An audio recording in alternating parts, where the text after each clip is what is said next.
Elsa et Bertrand, sélectionnés pour partir 6 mois en van aménagé, reviennent de leur long voyage à travers l'Europe et publient un livre aux éditions La Martinière. Ils témoignent de leur expérience sur fourgonlecite.com. La vie en van permet d'ouvrir beaucoup d'horizons et de rencontrer beaucoup de gens, de voir beaucoup de paysages. Et les 6 mètres carrés, au début c'est un petit peu compliqué. Il faut s'adapter, mais on s'est très vite adapté, je pense, en quelques semaines peut-être. C'est surtout de l'organisation. Parce que 6 mètres carrés, ça reste petit, même dans un California qui est aussi bien fait que celui-là, avec des rangements partout. Dès le début, on a défini des endroits vraiment bien définis pour chaque chose. Les trucs de cuisine ici, les chaussettes ici, les trucs électroniques ici.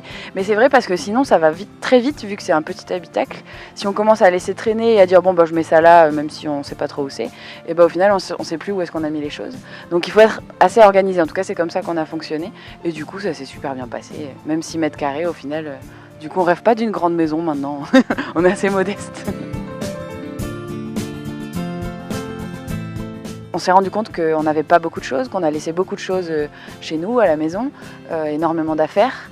Et on se dit, oh là là, ça va nous manquer, ça. Et en fait, ça ne manque pas. Et on se rend compte que toutes ces choses qu'on a à la maison, c'est peut-être plus futile que ce qu'on croit. Et que tout ce qu'on avait ici, qui était quand même pas beaucoup, nous suffisait largement et qu'on était peut-être même encore plus heureux parce que moins d'affaires, moins de problèmes, moins de questions, Et je crois que ça, on l'a retenu et qu'on veut continuer à être dans cette sobriété, quoi. Je suis tout à fait d'accord, c'est se simplifier la vie. On avait le strict nécessaire et on a toujours réussi à s'en sortir, il n'y avait aucun problème. C'est de retourner vers une simplicité de vie et enlever un petit peu le superflu et retourner un petit peu à l'essentiel. Et les matins, on prenait, par exemple pour les vêtements, on avait une dizaine de vêtements chacun pour plus ou moins toutes les saisons, des shorts aux pantalons épais, et on se simplifiait la vie comme ça. On se limitait, on allait de temps en temps, on allait une fois par semaine dans un camping, histoire de prendre une douche. Enfin, c'était tous les 3-4 jours, on essayait de trouver un endroit pour prendre une douche, que ce soit sur des bords de plage ou dans des campings, ou ça peut être, il y a différents endroits, on peut aller même dans des salles de sport par exemple, aller demander si on peut aller prendre une douche dans la salle de sport. Et du coup on a essayé de jongler avec tout ça. Tout s'est vraiment bien passé en fait, on n'a jamais eu de problème ni avec les locaux, ni avec les gens sur la route, on nous demande souvent si on a eu peur, on n'a jamais eu peur. Moi me suis jamais sentie en insécurité.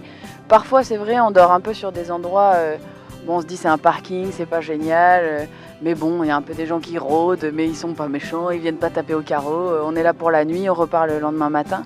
Non, le seul petit problème qu'on a eu, c'est que Bertrand s'est dit qu'avec des 4 roues motrices, il pouvait aller partout, dont le désert de l'Andalousie. Et du coup, on s'est ensablé. Et voilà, on est sorti grâce à des gens qui sont passés avec des motos et un gros 4x4 qui, lui, est fait pour aller dans le sable. Et ils ont réussi à nous sortir. Mais c'est vraiment le seul problème qu'on a eu. On a la chance quand on est en van, notamment avec un 4 roues motrices, de pouvoir sortir vraiment des sentiers battus et d'aller dans des endroits où il y a très peu de monde. Ce qui peut permettre, voire personne, très souvent les 3/4 du temps c'était personne. Et du coup ça permet de se dire, on se lève, on est nu, on sort à poil, on s'en fout, il n'y a personne qui nous dérangera. Et c'est très agréable et c'est un vrai retour à la nature, un vrai retour, c'est ça la vie en van, c'est vrai qu'il y a le côté 4x4, etc. Mais c'est pouvoir aller à la nature et profiter de l'essentiel de la nature, et dans le plus simple appareil, il n'y a rien de mieux. Ce rapport au corps, je pense justement parce qu'on est proche de la nature, il est plus simple et plus sain aussi. Et moi je suis contente qu'on était plus tout nus.